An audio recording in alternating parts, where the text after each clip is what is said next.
I think one thing that really gets in people's heads is I'm going to make a ton of money. Yeah. I'm going to focus on the on the end game of growing this massive company, and we're just going to be huge. I don't care about that. Like me personally, I care about making something that's great and making something that is going to be successful, but make other people successful and make people happy and feel good, and take care of people. If you focus on the money and that aspect, it's just profit over people. And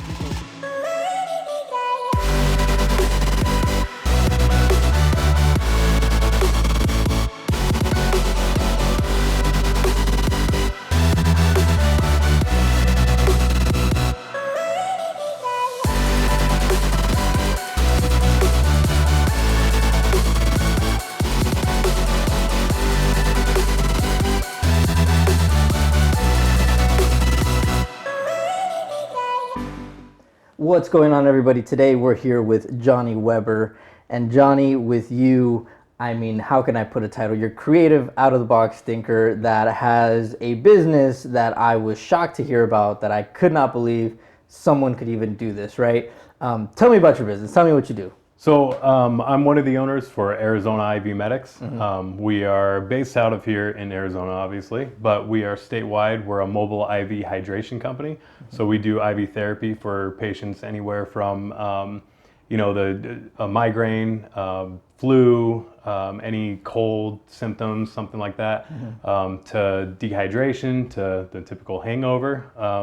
We can get that taken care of. If you're having a party, we can go out there and, you got all that alcohol in your system and we flush you right out. So we also treat pregnant patients, who go through hyperemesis where they're just vomiting, the morning sickness. And we come to you, we're 100% mobile.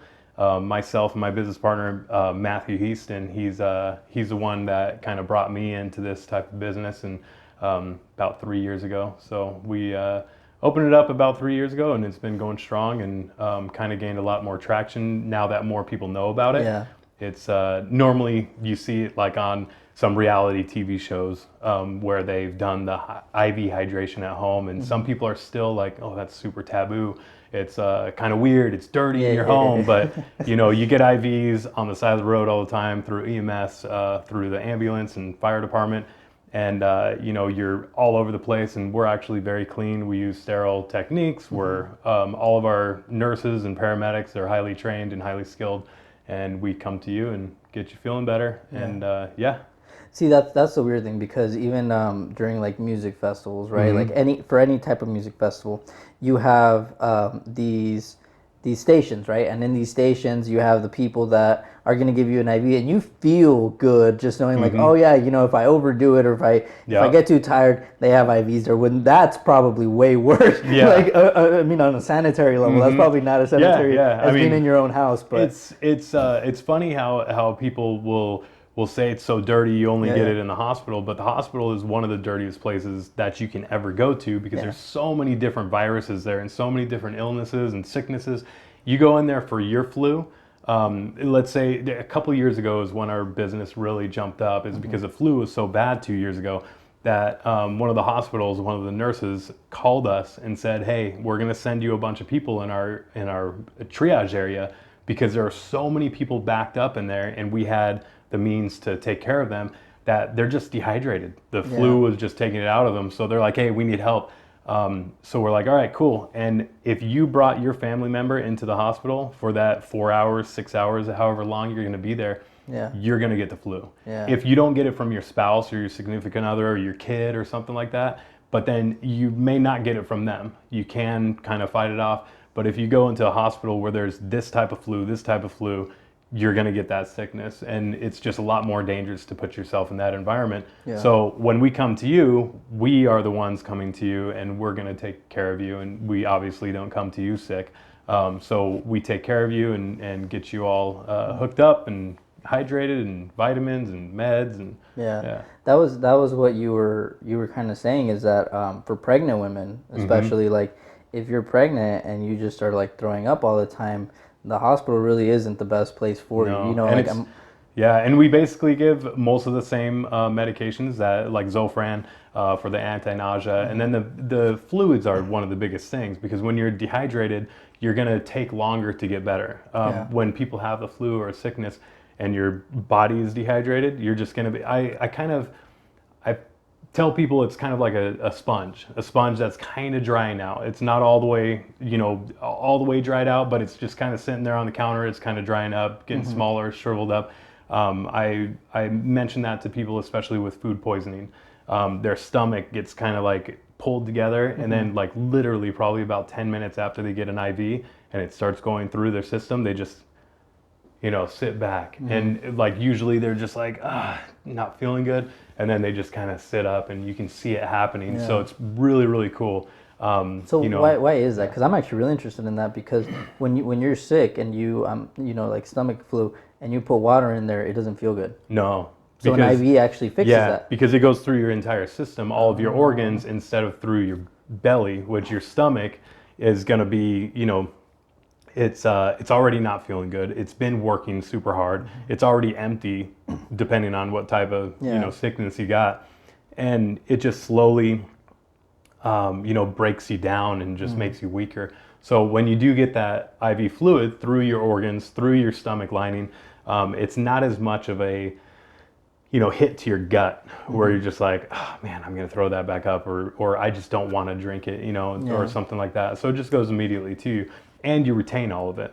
When you drink water, when you drink any like Pedialyte or something, which is great for you, and we highly recommend that to a lot of people. Like, hey, if you're gonna be working outside during the summer, like drink a Pedialyte the night before, drink some Pedialyte during the week, just kind of keep those electrolytes up and the vitamins. You just don't retain all of it. So when you get the IV, you retain all of it. It all goes through your system and it stays there. So it replenishes you and gets it taken care of. So tell me some of the hurdles that you experienced, because this is a business that, I know this now because I was told this, but only doctors can prescribe IV? Yeah. So only a doctor technically could say, like, here's an IV for you. We have a team of doctors. It's called International Medical Direction. They're actually one of the medical directors for multiple fire departments around the valley, and they're they're a great team. They actually are our medical director for a company in California that I'm part of called Mobile IV Medics. They're also medical director for Rocky Mountain IV Medics in Colorado. And then in Oklahoma, there's another company out there that Matt, my business partner, is part of, and they've worked with us with that too. So we have our team of doctors. They're ER board certified physicians, and so they're able to help us on the drop of a hat. Like if we need to call them, we can call them, and they're available 24 hours a day. Since they work with fire departments, we can call them anytime. So they've been absolutely amazing, and that was a huge help for our business. I would say the biggest hurdle was at the beginning when we started Arizona IV Medics. Matt and I were able to go run calls because we're firefighter paramedics, and we basically could go out and run any call. There was a call at 3 o'clock in the morning, we'd run no matter what, because it's our business. We want to make it better. Anybody that called any time of the day, we would just be there. And then we started hiring other people. We had other paramedics that came on board. We had a couple nurses that came on board, and it was great. Everything that we were giving was fine. Everything was completely good with our doctor. Everything was, we work under standing orders. It's kind of like the EMS, where ambulances and fire departments, you can work under those standing orders that your physician puts in place. So you have those protocols set, and you're like, all right, I can give this to this patient because they fall within the guidelines. We do all vitals. We make sure that their health history is okay, and we're able to give it to them. So everything was going great. And then about a year and a half into the business, we started in August of 2016. So it was October 2018, so a little bit longer than that. We got a letter from the state and said, hey, paramedics cannot give anything, a couple of the things, some of the vitamins. Even though we give some vitamins as paramedics and we're able to, the certain ones that we had, they're like, hey, we don't want you to give them. So nurses can though. And we're like, okay, and it's fine. We were totally like, you know, paramedics can give narcotics. We can do a lot of things. We can intubate people. We can do all kinds of stuff on the scene in emergency situations. Yeah. But they feel that, you know, they felt that nurses were better fit for this type of service. Yeah. And we're like, okay, so we can still do it, but we can't give everything that we offer. So Matt and I, he's in the military as well. He used to be in the military as well. He was an officer in the military. He's a firefighter paramedic. We both are, and we're both pretty type A. And, you know, with, you know, when you put two people that are grinding and growing a business, and we weren't really focused on growing the business. We were just making sure that we were taking care of the business. Yeah. When you put us in a corner and say, hey, you can't do this anymore, we're going to adapt. And like at that point, it was like a total change and a switch. And we actually brought on one of our nurses that was working with us at the time. We brought him on, not full time, but basically it was his sole income. He quit his job at the hospital. It was awesome for him to do. Like, he helped us tremendously because we still had calls coming in and we had to fulfill that need. So he quit his job, bought a Tesla, and drove across the entire state anywhere he needed to go. And he definitely helped us out a whole lot because it was just like, you know, we're like, hey, we're gonna pay you more. We're gonna make sure that we give you the means to go and make this happen. Yeah. And Matt and I got to take a step back and really focus on the business. So then we hired more people and really put it out there more, and you know, made it just more of a business that could grow and we can sustain and everything. And so it was a big change. There's those blessings in people, right? Like when you get that right person that is willing to really help you move the company forward that you really weren't even expecting, right? Because if that person wasn't there, like, can you imagine like the situation that you would have been in? Yeah, it would have been very difficult. And we will always appreciate what he did for the business. And you know, there were some things that happened in the future with that individual, but and he has his own business and he does that, and you know, it's good, and I'm fine with it. I just kind of wish it would have worked out better, where we could have all grown together. But you know, he decided he wanted his own business, which is great. We've had that happen a few times.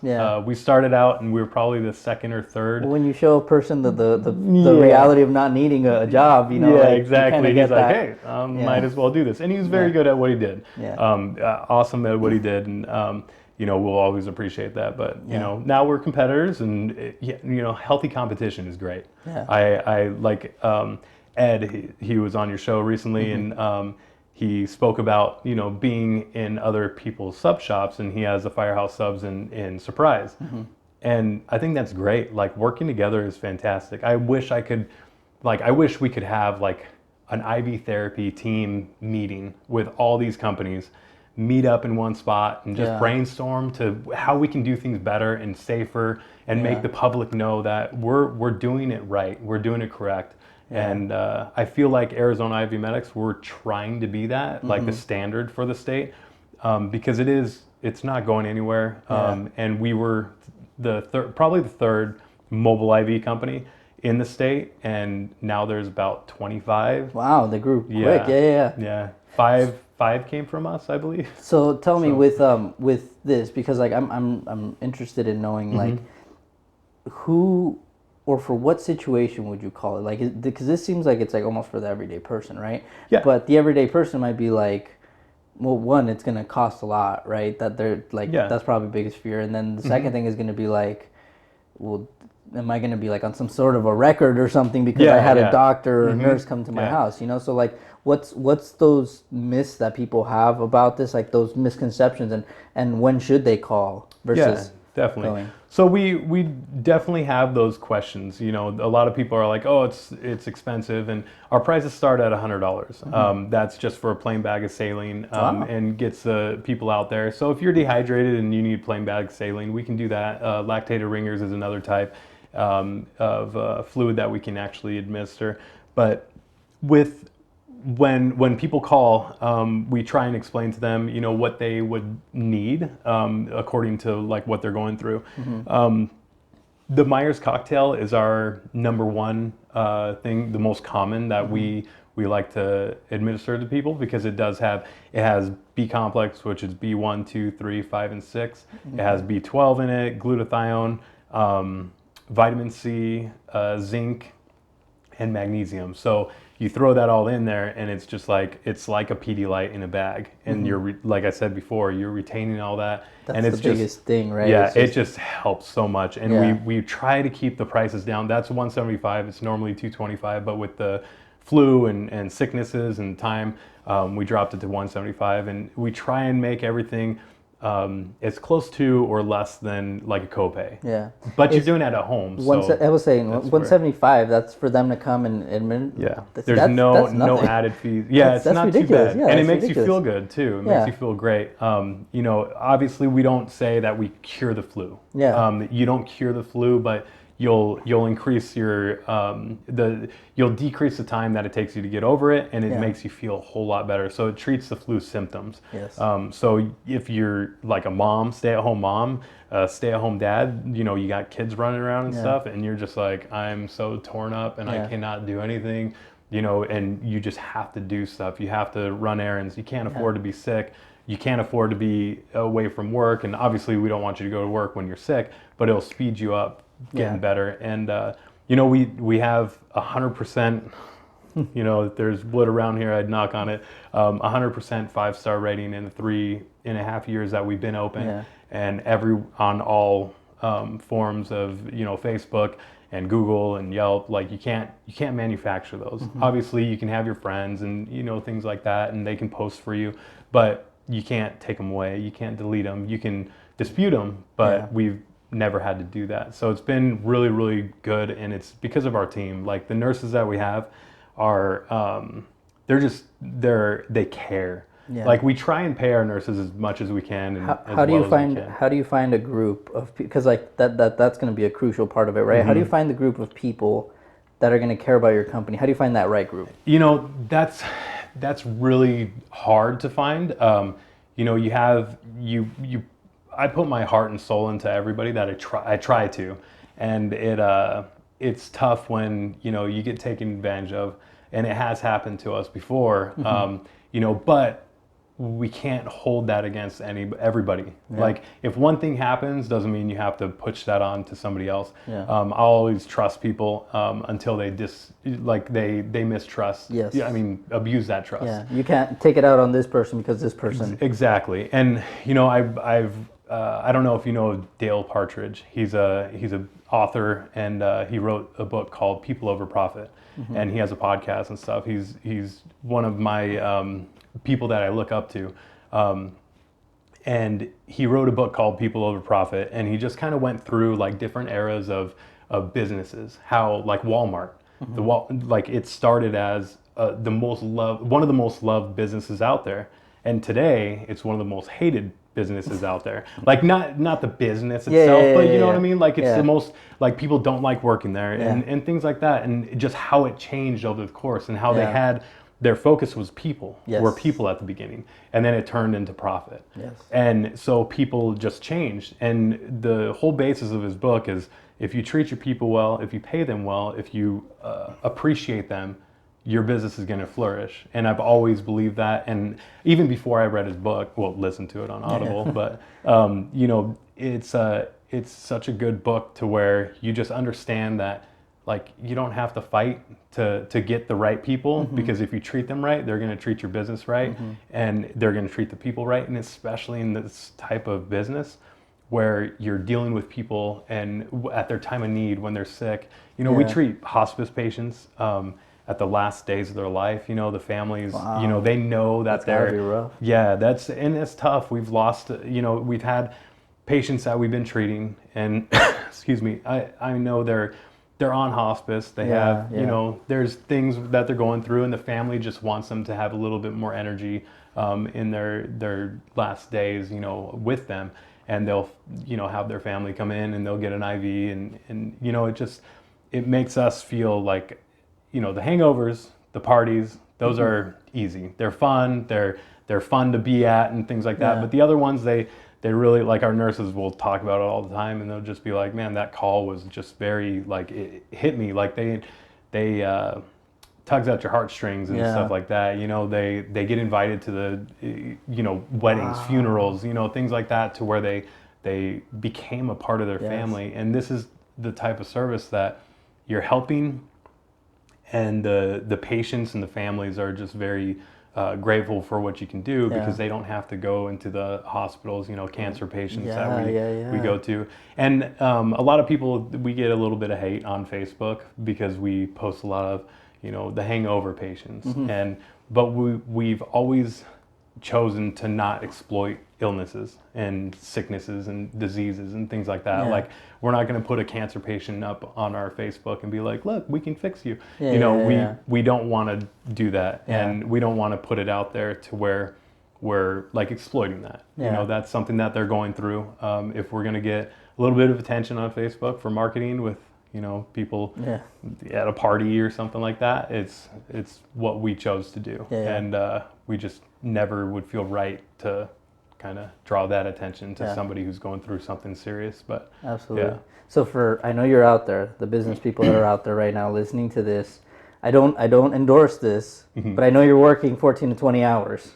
I know that for a fact. And you're in the office and you don't feel well. Yep. This might be for you. And we come directly to you. Like, you working here, like, we could do an IV anytime. Like, people, especially during tax season, like the accountants and stuff, we hook them up and they're still working. Like, they don't stop working this whole entire time. Wow. And the Myers cocktail gives you that boost. It just kind of lifts you up. And, that's one of the things that people call about. I'm like, hey, how can we help you? What are we treating today? And they're like, oh, I'm just lethargic. I'm just tired. I just need a boost. I need, B12 in there. That's energy. We also offer taurine as an add-in, and that's long-term energy. It's very good for you. It's good for cramps, muscle cramps. If you have a competition coming up, any fitness things, we have all that. So, it's pretty interesting with what we have found that we've treated and what we started at. But what's your plan for like the next few years? Are you planning on expanding this building? Like, where are you planning on going? There's a few things. So we do want to get into the telemedicine world, where it's more of like an urgent care type deal.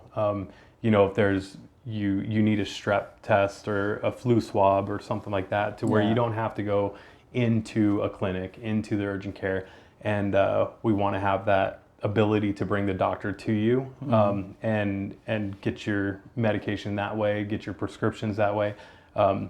Everybody wants, this day and age, is here and now, fast as possible. Like, a lot of people compare this to Uber, where we come to their house and it's like on the spot. We get there quickly. Usually we get a call and we can get there usually within about a half hour. Wow. All over the state, pretty much. There's a couple places, Show Low and Cottonwood, a little bit further out. Never even heard of them, so I can assume, like this. A little bit further out. So we are in Flagstaff, we're in Havasu, we're in Tucson, and then all over the valley, we're everywhere.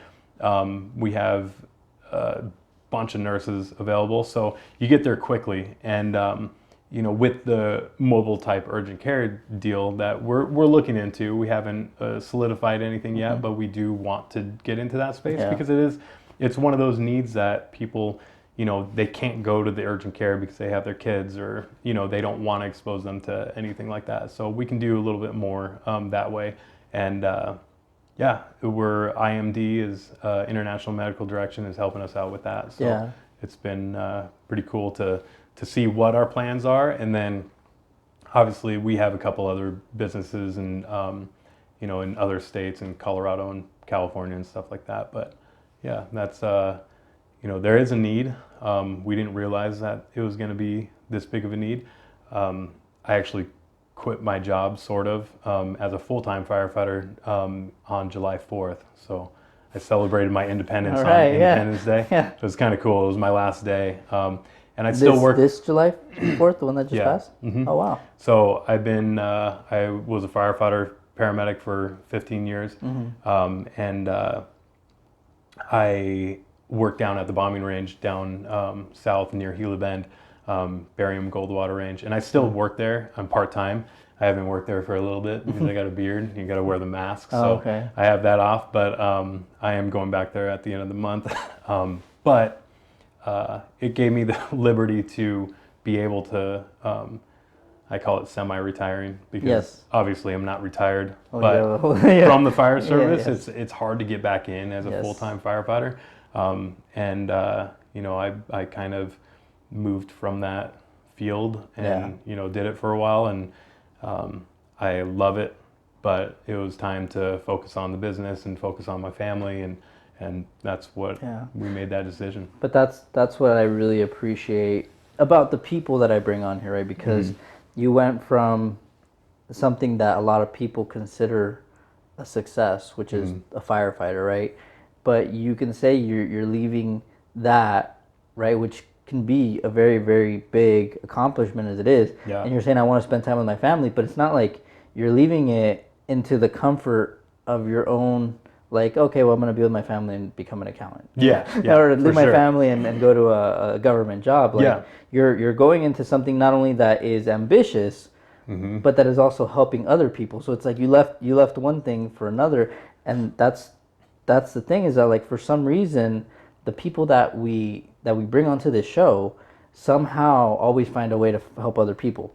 And even though it's about ambition, I'm starting to realize it's about helping people. I think there's a drive to it, and Yes. I think there's you normally wouldn't, like, I don't know. I think it's something where when you're able to fulfill that desire to help people, you know, you just get that passion and you take a risk, and you know, this could fall apart. You know, the economy could tank, and you know, this could all come crumbling down. And I wouldn't regret it at all, because I hate the term YOLO, but you really do. You only live once, and the time that I spent focusing on the retirement of the fire department. The retirement in the fire department is pretty good, but it takes it out of you. And there's a reason why there's so many firefighter suicides. And you know, like Ed was talking about with Fire Decon, what he created, you know, to help his brothers and sisters that he's worked with, and I've worked with, and we've had close friends. You know, one of my captains just got through an industrial case of cancer, and you know, it almost took him out, and it was scary, you know, and he made it through. He's good. He's back on the truck, and he's been there for about a month, and back on it for about a month, and you know, you like, I wouldn't regret it, because I got to the point where my mind shifted, and I'm like, I'm not going to focus on this retirement. I'm going to focus on my life and what I'm doing now. And Arizona Ivy Medics did give me that opportunity to be able to, you know, semi-retire and focus on that. You know, we did sell our house. We did move into a condo, a lot smaller. We have 3 dogs, including a Mastiff. And, you know, it's a 1,200 square foot condo and no backyard. And, you know, I just had a baby. My little daughter, she's 14 months old, and then my 5-year-old, you know, and my wife, and I'm like, hey, I think I'm going to quit my job. And my wife's like, well, okay, you know, but I'm like, hey, I'll stay part-time, and, you know, I can get some shifts out there if needed, but I really do think that this is it. And she's like, let's do it. And she had that faith. She quit her job as well, and so she could help with the kids, and I can focus on the business and just focus solely on, you know, growing our foundation and everything. So sold our nice house and moved into a condo, and we're happy.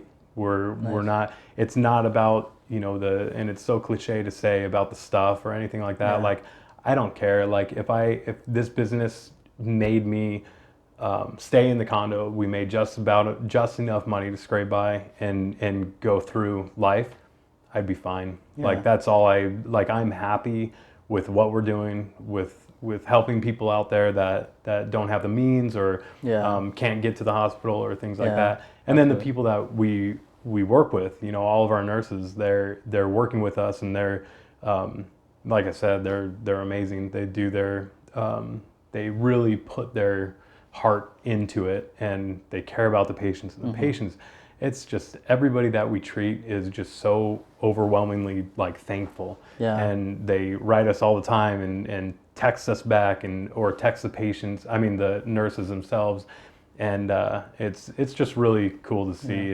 And no, that's awesome. Tell me, one bit of advice for business, right? Like, what do you think is like one key secret to business, and then what's one key secret to life? I think business-wise, like this is just off the cusp, I would say don't focus on money, focus on people. And like that is, I think one thing that really gets in people's heads is I'm going to make a ton of money. Yeah. I'm going to focus on the on the end game of growing this massive company, and we're just going to be huge. I don't care about that. Like me personally, I care about making something that's great and making something that is going to be successful, but make other people successful and make people happy and feel good, and take care of people. If you focus on the money and that aspect, it's just profit over people, and people being your people and the people that you serve. It gets tiring quickly too. Yeah, very. Yeah. And when you just have that focus on the money, it just turns into more of a goal that you'll never reach, an end game that will never be there. It'll never be enough. You'll make $1 million and you'll be like, I want to make 10 million. Yeah. And then you're like, I want to make 20 million. You just keep on going, keep on reaching for it. And I guess I think that changed. I wanted the stuff I wanted, and whatnot, and I enjoy stuff. It's human nature. You like to buy things for your family and you want to do things, but I think that if you take yourself away from that being the goal and the end game, you just enjoy it. You enjoy I mean, I hate to quote like Gary Vee, but he literally like enjoy the process, enjoy the grind, be patient, and it'll come. And I feel like that would be more beneficial. But so now on the flip side, what's the one of the key secrets to life? Man, I was tell my daughter every morning when she goes to school to be kind to people, and it's so cliche, but being polite and kind to people will get you through almost every situation. And no matter what it is, if somebody's got beef with you or whatever, if you just kill them with kindness, it just goes so far. And I think that, with your significant other, your family, just being kind and happy, it'll just make everything better. If somebody's in a bad mood, just still be kind. If you're in a bad mood out in public, still be kind to people. It doesn't matter what you're doing, where you're at, what season of life you're going through. If it's a terrible day, I get it. But you're driving down the road, somebody cuts you off. Sweet, we're on the same team. We're all on the same team. We're all humans. We all live in the same state, and Arizona's awesome. And just be nice to people. People get so angry at times, and people make mistakes, and I just feel like it's too short to let something or somebody ruin your day. Like it happens too often, and it happens too often with me too, especially running a business. It does get a little bit, it takes it out of you, and you just get drained in certain situations, and that's part of it. I think, like I said, it's super cliche to say, but be kind and be polite, and it just makes your life a little bit better. I don't care if you make a mistake or get mad at me. I'm just gonna be like, all right, cool, move on. There's no reason. I do jiu-jitsu at Deboa in town. It's right off of Bullard and Cactus, and the owners there, Leslie and Andrew, they're absolutely fantastic people. And Deboa is Portuguese for like be cool, be good, just chill. Really? Be chill. And jiu-jitsu is you go on the ground, you're rolling around, you're submitting people, and you're taking them down and all this stuff. And it's still like a gentle art, as they say. And it's kind of one of those things, like you go in that atmosphere and it's just everybody's so kind, and it's just a good place to be, and it just fills your your heart, like so many people that go there, they're like, man, this place is just such a good atmosphere. And you wouldn't think that it being just because of the way it's portrayed, you know, like that MMA definitely. Is such a rough sport, you know, but it's kind of the contrary to what is really shown. It definitely is. We just give each other hugs until we kind of tap out, and you know, I'm out, no more hugs. Yeah, you're hugging me too tight. But you know, it's really cool to see that, and you know, you see so many people that start, and you know, they started this business and they started it in their garage, and you should reach out to them too. They're fantastic human beings. Like they literally, like, I won't leave an area because of where they're at. I'm like, I need to stay near jiu-jitsu because of Deboa and Andrew and Leslie and the people there. Like there's people that have gotten out of the military and stayed here because of them. And they've changed so many lives, and just a small part of your life becomes such a big part of your life. And you know, they're one of the best people that I know, and just because of how they interact with people and how they treat people.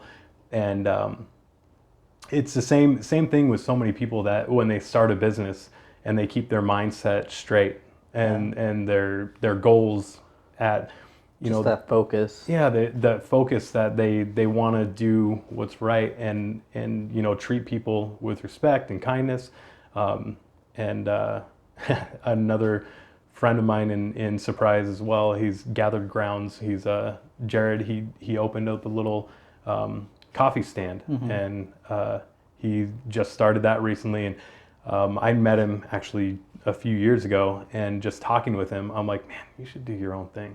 And I didn't tell him that, but then he came to my wife and I, and he was like, hey, you know, I know that you guys have Arizona IV Medics, like, how'd that go or whatever. And he just kind of talked about it, and we talked about it. I'm like, dude, you should do it, because he just has that personality, that friendly, outgoing, like, perfect for a coffee stand, you know. And it's he rolls around anywhere. He does events and things like that, and he met Andrew and Leslie, and they collaborated a little bit. And it's just it's cool to see people, you know, entrepreneurs and doing their own thing and growing and having the right mindset with certain things, and knowing which way to go. And and I don't think I never considered myself an entrepreneur. I grew up pretty nothing rough. I had a good family and everything like that, but I was a little, you know, raised differently and than my siblings, and I never excelled at anything until you know, in the military. I didn't do anything above and beyond, but I loved the fire aspect of it, firefighting. And then in paramedic, I just locked in, and I'm like, okay, this is good, and I excelled in it. And you find something that you really enjoy and your passion, and you can really run with it. But you know, I had a lot of good people in my life that brought me into, you know, this type of business and becoming an entrepreneur and an owner. You know, I didn't expect that. I thought that me and Matt were just going to run this business, and, you know, we were going to run it, and then maybe, you know, bring a couple people on, but not 40-something nurses. You know, that's a lot, and not building other companies and things like that. Are the nurses part-time? Some of them, so they're considered as contractors. So they work under our medical direction, our company, our umbrella. So they're actually subcontractors through us. So they can't be considered full-time, but there are some that are sole income.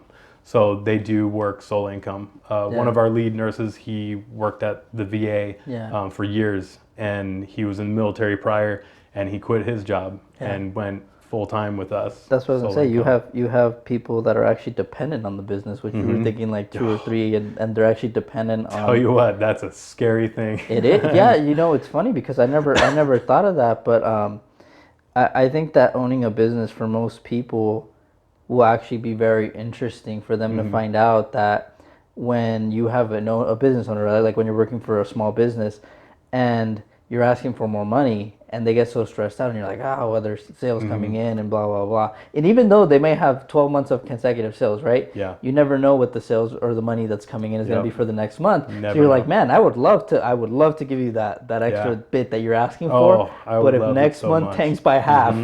It's a scary thing. It's a real stress that I never realized. And when we went through the change with the state, it was like, and then we went through a sort of a business falling out with one of our business partners.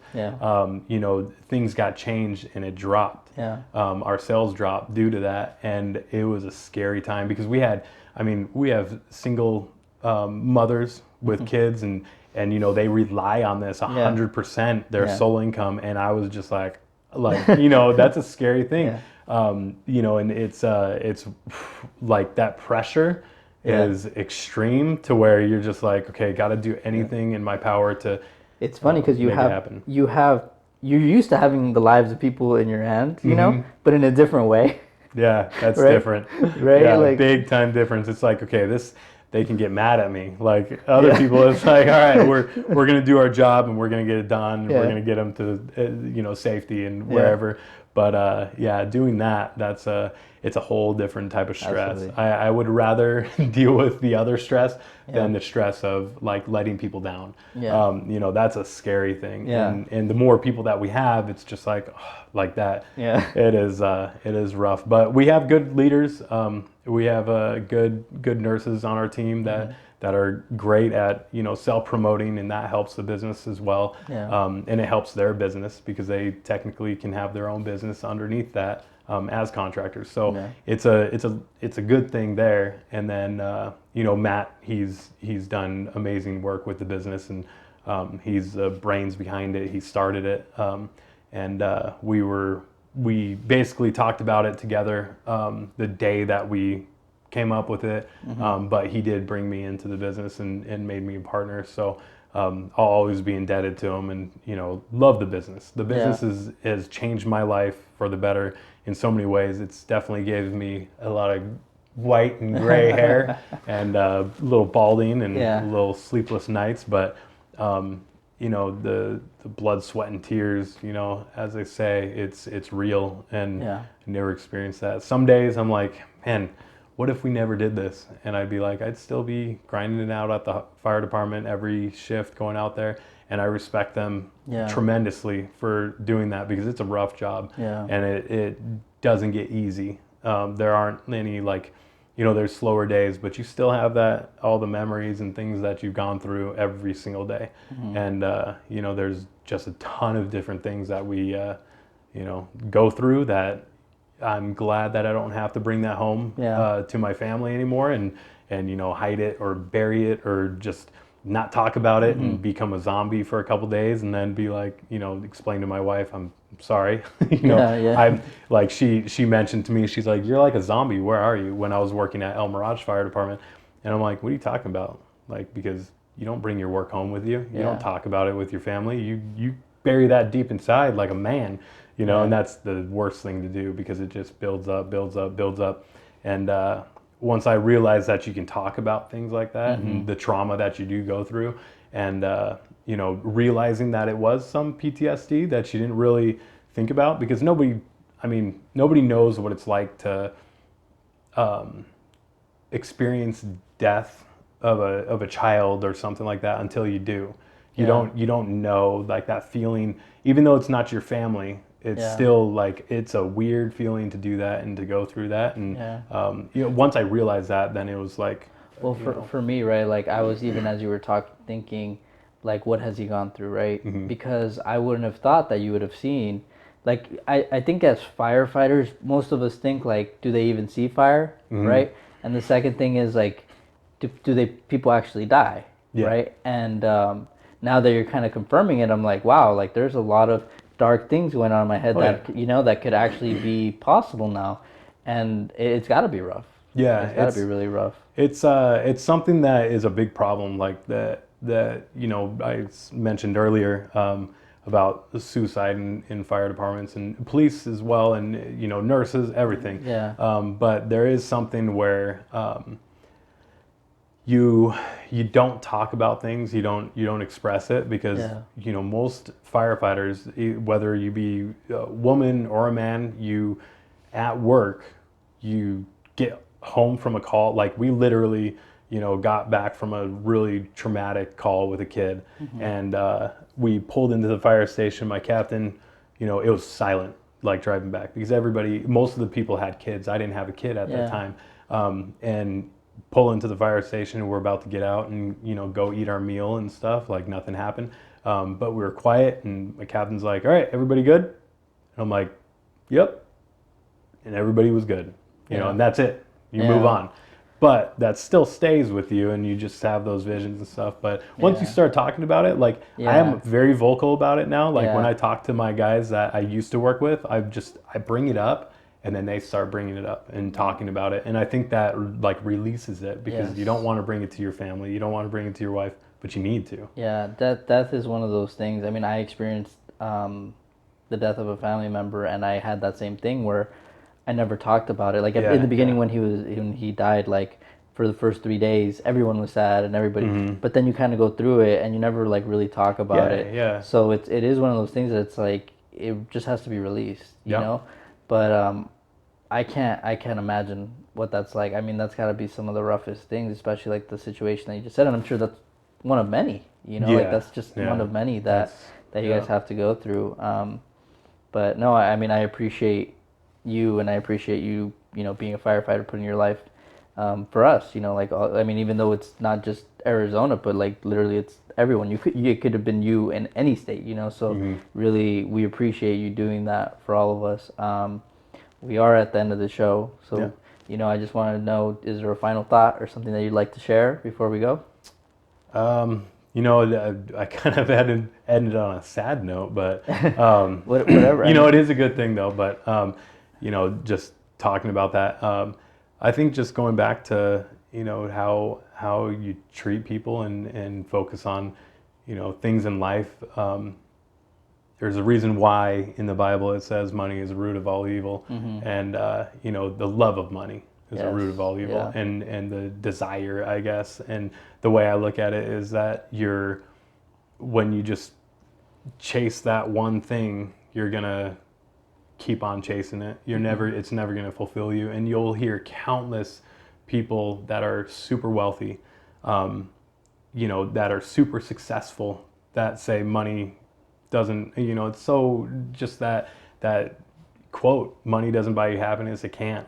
And until you're solidified and you're happy with your success, and not saying that you have to make a ton of money to be successful. I never have thought that. My brother years ago said, he was looking for a job. He's like, I don't want to work here because that's not successful. And I'm like, what do you mean successful? Like that doesn't define you. Like if you're happy working, like I mentioned Walmart earlier, if you're happy working at Walmart and that's what you want to do, that's great. Like if you have that mindset of being happy and doing that, that's, I think, just being happy with what you're doing, and have your mindset on different things other than money. And obviously you got to survive and make money, but just don't make it a goal that is unattainable. And set that number if you need a number, and then just get that, and then then once you're there, just be happy. Be happy. I mean, it's a sad day on the planet when so many people are just chasing so many things, and they won't find that happiness ever, and you'll just have regrets. And well, happiness is only sustainable when you decide it is. Exactly. Right? Like that's you just make the decision for it to be enough, and then it becomes enough. Like that's the only thing behind it. Man, I appreciate so much that you come in. I mean, you shared your expertise in what you do and why people need it, right? And not only that, you really went in, like, you shared with us what the reality of it is, being like a fireman. You really opened our eyes. So I appreciate you being here. I know there's a lot of people who will appreciate it as well, man. Appreciate that. Like, if there's anything that I can do for you, I'm going to put your information, your company's information in this. Is there anyone you want to shout out before we end this? Oh man, obviously my wife Amber, and my daughter Skylee, and other daughter Selah. And then Matt Heaston, my business partner, wouldn't be here without him. And your three dogs. Yeah, 3 dogs. My 3 dogs. Ugh. And then also I'm wearing Berg blades. This is my buddy's. He's a firefighter for Peoria. Okay. But he makes some really nice knives. So yeah, he's on Instagram, and All right, we'll add his stuff too. Yeah. All right, guys. Well, Mr. Jonny Weber, we'll catch you guys on the next one. See you later.